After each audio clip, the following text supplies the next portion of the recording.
আজকে তোমাদের সাথে শেয়ার করব সপ্তমীর দিনের একটা সিম্পল মেকআপ, যেটা হচ্ছে সকালের দিকের জন্য। তো চলো স্টার্ট করা যাক। হ্যালো এভরিওয়ান, তোমরা সবাই কেমন আছো? আশা করছি সবাই ভালো আছো, সুস্থ আছো। আমিও খুব ভালো আছি।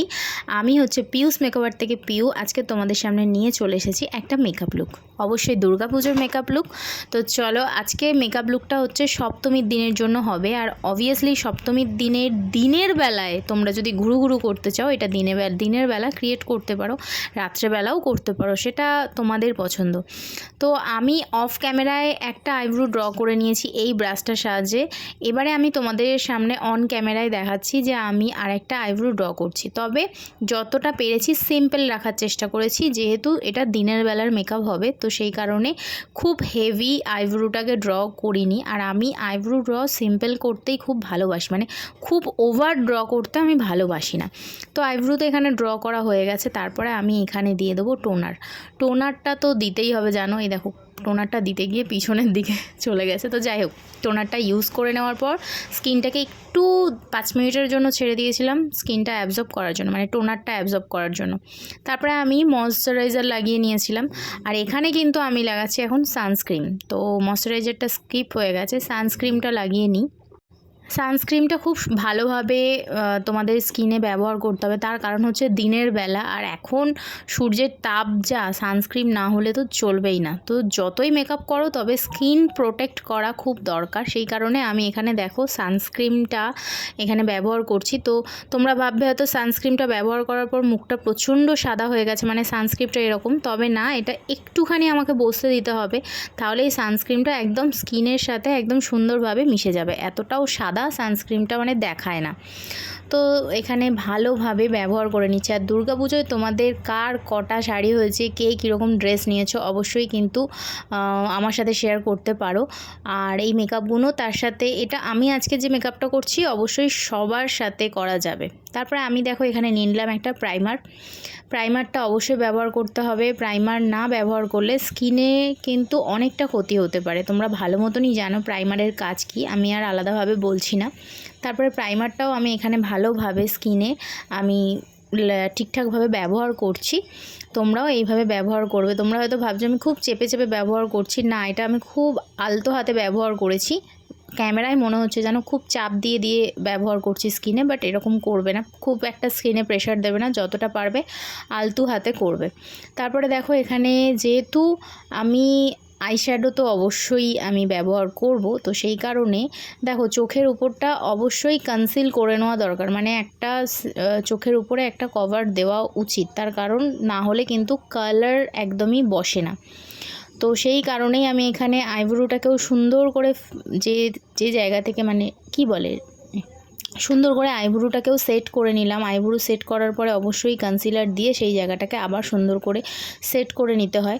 তো এরপরে আমি আজকে একটা চেষ্টা করব হচ্ছে ব্ল্যাক স্মোকি করার। তো প্রথমে আমি ব্রাউন কালার দিয়ে না মিডিলে একটুখানি ক্রিস লাইন পর্যন্ত করেছি। তো এটা পরে না আমি ওপর দিক পর্যন্ত ব্রাউনটা করেছিলাম, হালকা ব্রাউন, এটা ডিপ ব্রাউন নয়, হালকা ব্রাউন। আমি জাস্ট একটু মার্কিং করার জন্য হালকা ব্রাউনটা দিয়ে মিডিলটা একটুখানি জাস্ট কভার করেছি।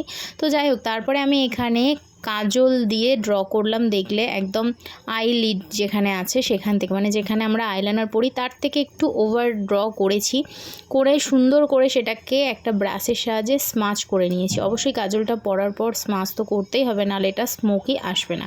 আর তোমরা যদি আরও ডিপ চাও, আরও ডিপ করতে পারো। আমি খুব একটা ডিপ রাখলাম না। তারপরে আমার কেন জানি না মনে হলো যে একটুখানি সিমার ইউজ করি, তো একটুখানি সিমার আমি এখানে দিয়ে দিয়েছি। আর আজকে আমি ফাউন্ডেশন নিইনি, আজকে আমি নিয়েছি CC cream, Lakme CC cream দিয়ে আজকে মেকআপ করব। তো সিসি ক্রিমটা এখানে দেখো আমি হাতের মধ্যে ভালোভাবে দিয়েছি, মানে হাতের মধ্যে প্রথমে নিয়ে নিয়েছি, তারপরে আমি বিউটি ব্লেন্ডার দিয়ে ড্যাব ড্যাব করে সুন্দরভাবে বসাচ্ছি। অবশ্যই এটা ড্যাম বিউটি ব্লেন্ডার হতে হবে, মানে এটা ভিজিয়ে নিতে হবে। এটা একদমই তোমরা শুকনো কখনোই ব্যবহার করবে না, তাহলে কিন্তু স্কিন ভালোভাবে নেবে না। তো আমার এই কপালের সাইডগুলোতে মানে আমি এমনি ব্যবহার করতে পারছিলাম না, তো সেই কারণে একটুখানি চুলটা সরিয়েও নিলাম। তারপরে দেখো সুন্দরভাবে আমি বিউটি ব্লেন্ডার দিয়ে ড্যাব ড্যাব করে সিসি ক্রিমটা বসিয়ে নিলাম। এরপরে দেখো এখানে আমি দিয়ে দিচ্ছি হচ্ছে লুজ পাউডার। লুজ পাউডার অবশ্যই দরকার আমাদের মেকআপটা সেট করার জন্য এবং লং লাস্টিং করার জন্য। এরপরে আমি এখানে করে নিচ্ছি কন্ট্যুর। ক্রিম কন্ট্যুর আমি করিনি, আমি বেশিরভাগটাই হচ্ছে এই কন্ট্যুর মানে পাউডার কন্ট্যুরিংটা করতে বেশি ভালোবাসি, তো সেই কারণে আমি পাউডার কন্ট্যুর করেছি। আর ডে মেকআপ তো সেই কারণে এই পাউডার কন্ট্যুরটাই বেশি যাবে, বেশি ক্রিম কন্ট্যুর আমি অতটাও ভালোবাসি না বলে আমি একটু স্কিপ করে যাই, তোমরা চাইলে করতে পারো।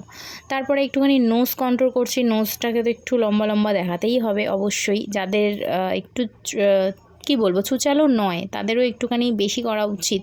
তো আমার মোটামুটি ছুচালো, তবুও নোজ কন্ট্যুরটা বেশ ভালোই লাগে। তো যাই হোক নোজটাকে কন্ট্যুর করে নিচ্ছি। প্রথমে তো বড় গালটাকে কেটে ছোট করে নিলাম, তারপরে বড় নাকও রয়েছে সেটাকেও আবার কন্ট্যুর করে নিলাম। এরপরে চলে আসে ব্লাশার। ব্লাশারটা কোন মেয়ের ভালো লাগে না বলো, সব মেয়েদেরই ব্লাশার মোটামুটি ভালো লাগে। হ্যাঁ আমারও কম বেশি ভালো লাগে, তবে আমার বেশি মাস্কারাটা লাগাতে ভালো লাগে ব্যবহার করতে।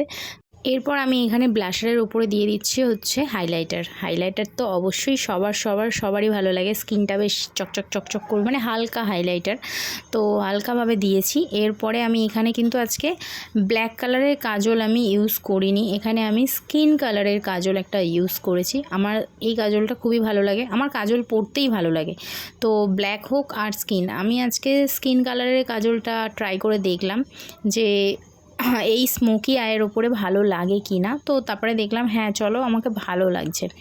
তারপরে আমি নিচের দিকে ওই কালার যে কালারগুলো ওপরে ইউজ করেছি সেই কালারগুলো নিচে আমি একটুখানি ইউজ করে নিলাম। তারপরে চোখে আইলাইনার পরলাম, একদম পাতলা মানে একদম সরুভাবে আইলাইনার পরেছি, একদমই মোটা নয়। এই আমি একটু কেন জানি না স্মোকি আয়ের সাথে হয়তো আইলাইনারটা কম পরলেও ভালো লাগতো, বাট আমার কেন জানি না একটু টানা টানা চোখটা খুব আমার ভালো লাগে, সেই কারণে আমি একটু পাতলা করে মানে একদম সরু করে লাইনার পরেছি। এরপরে অবশ্যই ফিক্সার দিয়ে সেট করে নিতে হবে, আমিও এখানে সেট করে নিলাম আমার মেকআপটাকে। তারপরে একটু ড্রাই হতে দিতে হবে, যেহেতু ফিক্সার দিয়েছো ফিক্সারের পরে দেখবে এটা একটু সেট হয়ে যাবে, মেকআপটা সেট হয়ে গেলে খুব সুন্দর আসে। তো তারপরেই চলে আসবে আমার ফাইনাল লুক। তো তোমরা অবশ্যই শর্ট ভিডিওতে দেখে নিয়েছো যে আমার ফাইনাল লুকটা কেমন ছিল, তো এখনও দেখে নাও, যারা শর্ট ভিডিওতে দেখোনি তারা এখন দেখো অবশ্যই। আর শর্ট ভিডিওগুলোতে অনেক অনেক তোমরা ভালোবাসা দিচ্ছ, তার জন্য অসংখ্য ধন্যবাদ। তো এই ছিল আমার সপ্তমীর দিনের ফাইনাল লুক। অবশ্যই তোমরা ট্রাই করতে পারো এই লুকটাকে যদি তোমাদের ভালো লেগে থাকে। আর আমার মেকআপ ভিডিওগুলো তোমাদের কেমন লাগছে অবশ্যই কিন্তু কমেন্টে জানাতে ভুলো না। তো চলো টাটা, দেখা হবে অন্য কোনো ভিডিওতে। সবাই ভালো থেকো, সুস্থ থেকো। অনেক অনেক ধন্যবাদ এত দূর পর্যন্ত আমার ভিডিওটা দেখার জন্য। তো চলো সবাই অনেক ভালো থেকো, অনেক সুস্থ থেকো, দুর্গাপুজো অনেক ভালোভাবে কাটাও আর সুন্দরভাবে সাজুগুজু করো।